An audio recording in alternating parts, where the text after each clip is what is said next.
Chers frères et sœurs, vous n'êtes pas sans savoir la dernière remise du rapport de la SIAZ à Monseigneur de Moulin-Beaufort et toute la couverture médiatique que nous en avons fait. Et à travers tout ce que cela révèle, je me disais, mais comment puis-je encore aujourd'hui leur parler ?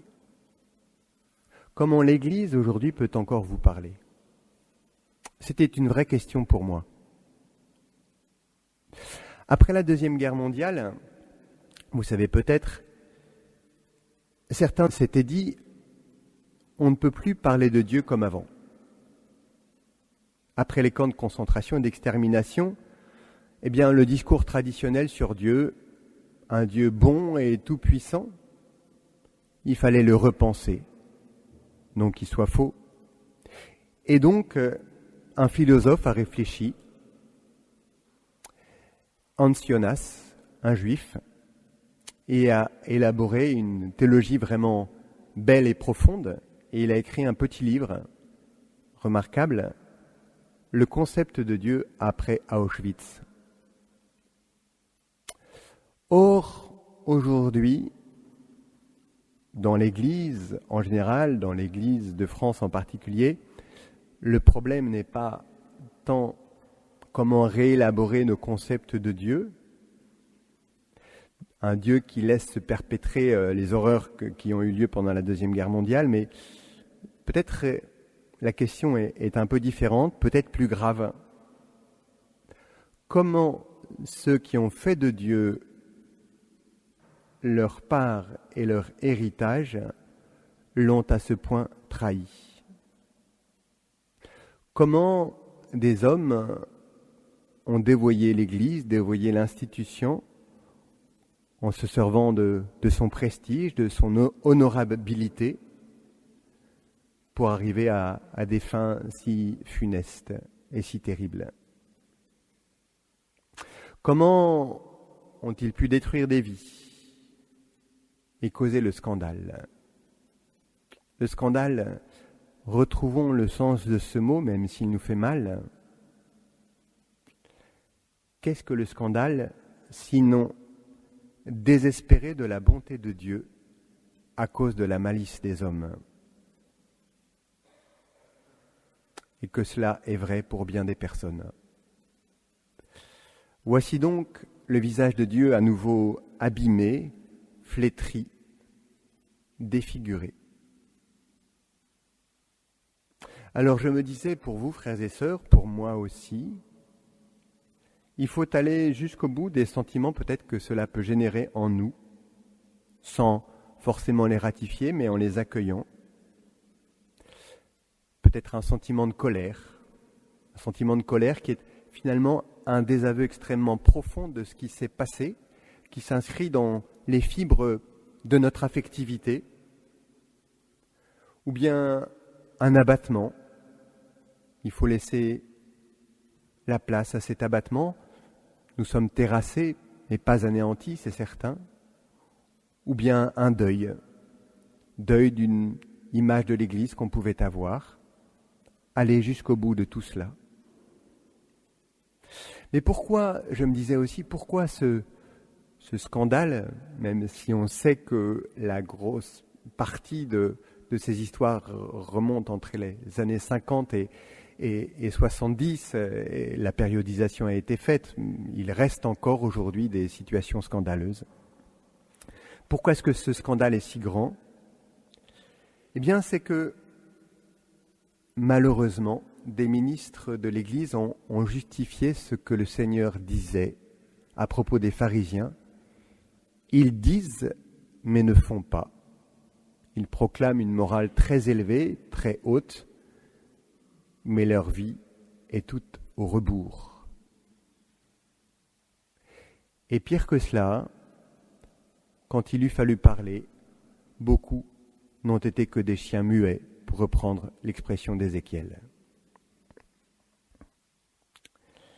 Bref, il y a un soupçon légitime que je m'adresse à moi-même sur la validité de notre parole, nous, hommes d'Église.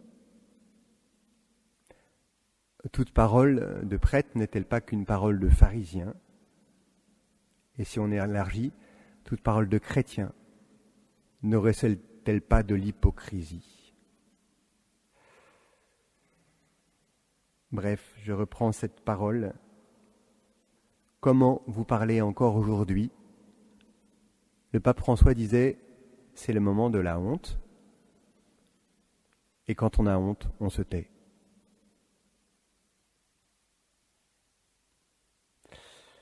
Si néanmoins, frères et sœurs, je continue à vous parler, les hommes d'Église continuent à vous parler, en tremblant,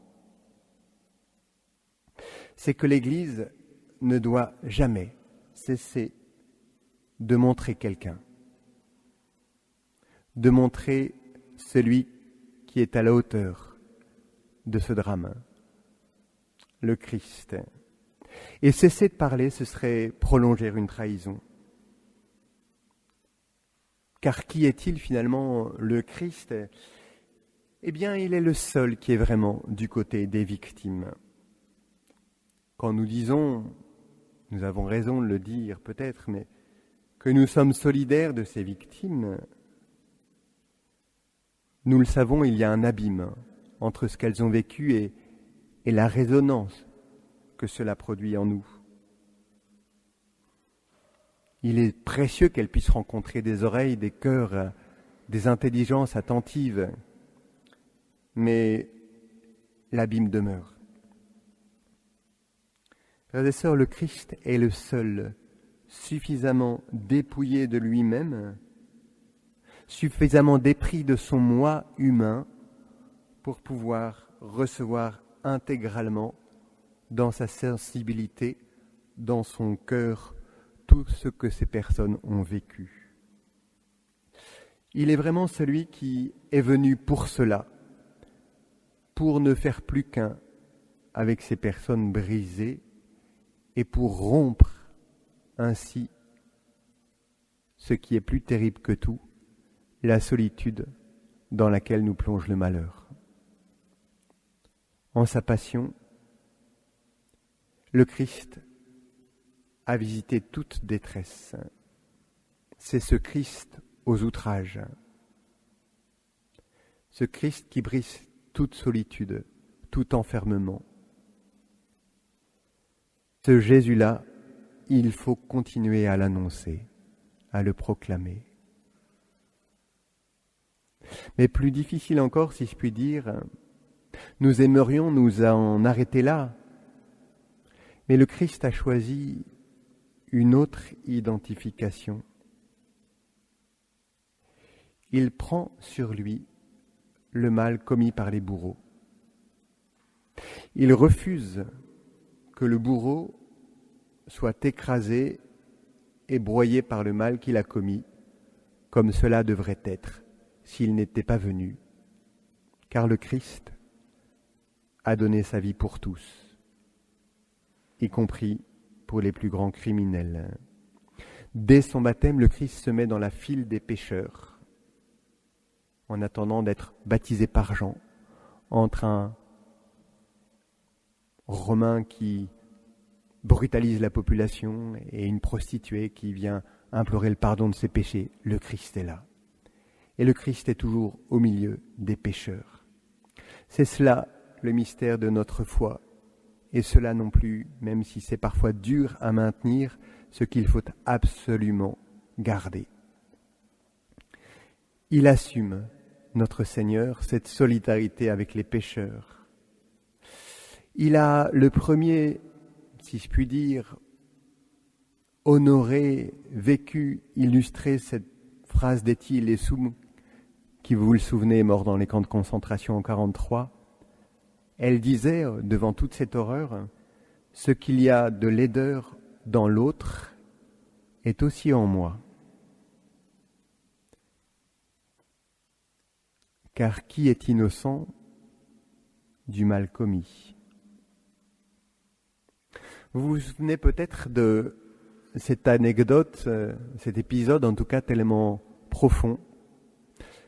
Au sortir de la guerre, le père Brault, ce grand prédicateur de Notre-Dame de Paris, en 1946, était maître des novices. Et ces novices dominicains, devant les films qui sortaient montrant l'horreur des camps nazis, ces novices dominicains se scandalisaient et étaient horrifiés, disant « cela est monstrueux ». Ils avaient raison. Mais leur indignation leur permettait de leur acheter une bonne conscience à bon compte. Et le Père Brault leur disait « Si vous ne savez pas que vous êtes tous capables de cela, vous n'avez rien compris au christianisme. »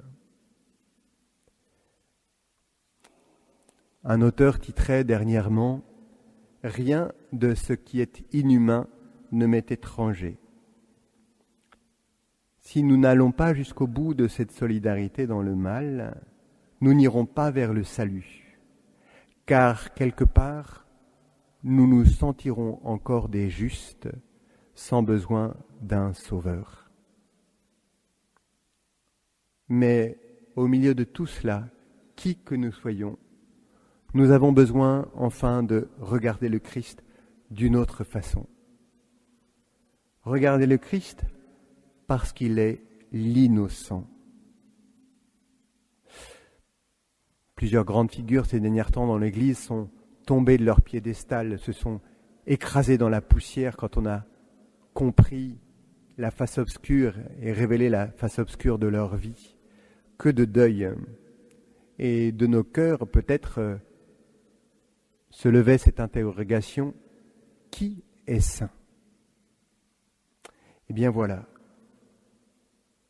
le Christ est l'innocent parce qu'il est celui qui, au sens premier du terme, ne nuit pas, ne nuit à personne.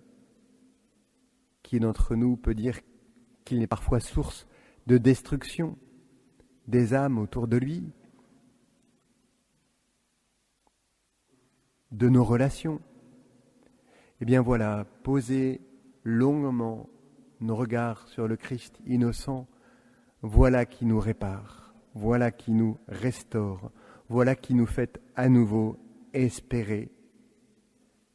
Nous avons besoin de le contempler longuement, parce que notre âme a soif de cette pureté, de cette innocence qu'il veut en définitive nous communiquer. Contemplons-le, supplions-le et disons-lui, ô Christ, sauve-nous de nous-mêmes.